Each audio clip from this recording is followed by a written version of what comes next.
Back to Talk Music, where the Mutton Birds will soon be performing, and in celebration of their chart-topping single, we've got some vintage Blondie great on the way, plus an Iron Maiden news update.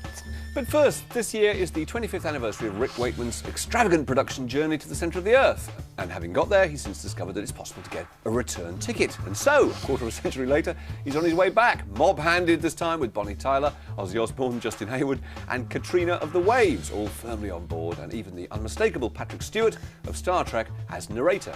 Now, the project is called Return to the Centre of the Earth, and VH1 cornered the intrepid traveller to discover the thinking behind this latest package tour. 3 geologian explorers traversed land and sea before they reached the mass of volcanic tufa known as Iceland.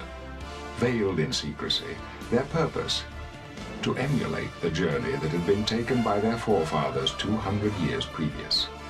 On reaching the tabletop summit, they slowly descended into the crater of Snæfellsjökull, and so began the return to the center of the Earth. I've always had this urge to redo something fantastic, well, I say fantastic, something big scale with orchestras and choirs again, because whereas when I did it before, technology really meant that you had all the ingredients, but you couldn't really actually mix them together properly. But with the aid of computer mixing, you can actually put 96 tracks on, and you don't have to have 96 fingers, you can do it bit by bit, and get the computer to help you mix so that everything comes through really clearly, so it does become one overall thing.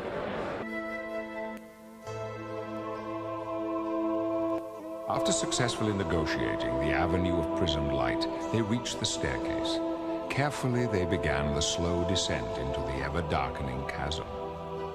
As tiredness took hold, the weary travelers found shelter within a recess that nature had carved out of the rock wall as if awaiting their arrival. I thought, well, I'll try and put myself in the shoes of Jules Verne. And I got various translations of the book again and sat down and reading them, looking for a point that I could scoot off onto new adventures. What I did do, I did try and write it as if I was Jules Verne thinking it, so I wrote it in the style that he would write it. Immediately, they were faced with a network of caves, one of which appeared to exude minute traces of natural light.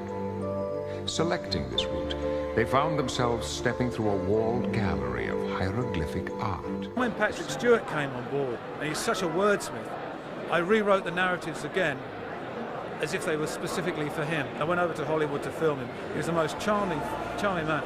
I actually only had him booked for 2 hours and he stayed the whole day.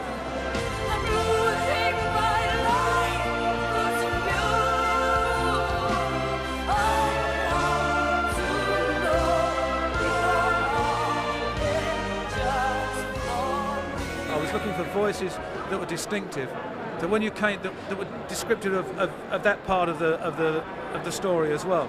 And I loved it. So I mean, it's completely different music. It's the kind of music you would listen to in the house, yeah, or in your car. I mean, you wouldn't hear it in a club, for instance. We do this kind of music. But if you're a music lover, that's where the audience is. Rick was saying, I'm making a new album now, and I'm looking for one more chick singer, and I need a big ballsy voice. Hold on tight for the ride of your life starts now. I've never believed in doing anything that you can't do live, and this has to be done live. Roger Dean's going to do all the staging and everything for it. And I'm really pleased to say that everybody who's taken part, this includes the London Symphony Orchestra, includes Patrick Stewart and the English Chamber Choir, they all want to be involved and are happy to alter around schedules just to take part, which is fantastic. So ended the return to the center of the Earth. You have to admire the man, Rick Wakeman, firmly ensconced once again at the centre of the Earth. Now, you can't keep a good woman